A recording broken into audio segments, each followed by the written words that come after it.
moving it along here.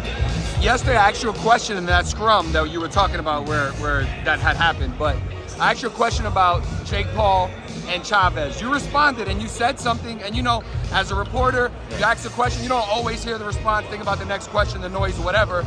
But you had stated, it went all over the internet yesterday, that Tank was going to fight Jake Paul in November.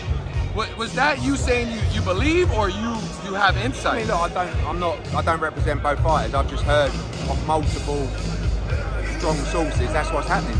I believe that before Lamont Roach, they were flying in to announce the fight. And then it was a draw, and then obviously they put a freeze on that. So I would like to have a bet that Jake Paul fights Gervonta Davis in November.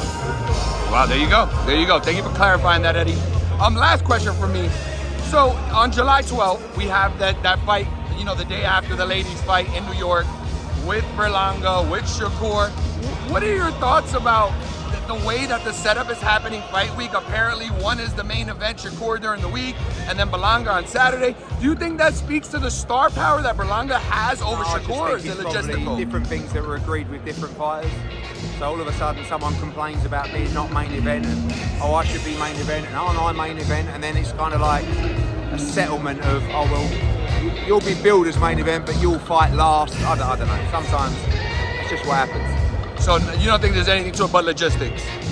No, I just think the two fights that are both of significance, probably all four fighters think they should be main event and have made their case, and maybe this was Ring Magazine or His Excellency's way of saying this is kind of like a compromise for everybody, so let's just get on with it. Gotcha, and actually this is my last question, I'm sorry.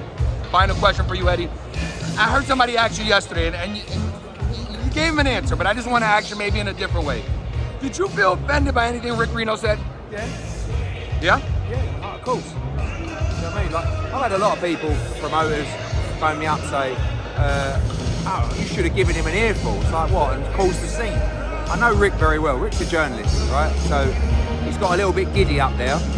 But he also said to me when we went up on the stage, oh, I'm going to give you and Shalom a little bit of shit. And I went, it's cool, like, whatever, it's quite amusing. And then he came out with that. I was like, well, firstly, we are the promoters of the event, Matchroom.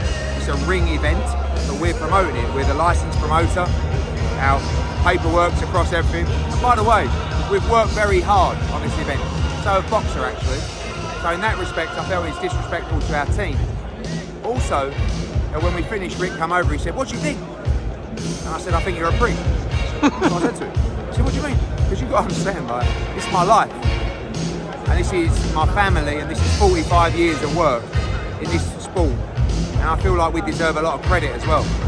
So for someone like Rick to stand up there and you know, he's never put a pound or a dollar into a show. He's never been involved with a promotion of a show. He knows nothing about that world. But, you know, we get on, and you've got to ask him, maybe someone asked him to say it. You know, it's a very powerful thing to come out and just randomly say from Rick Reno. So, who knows? It's a show, baby.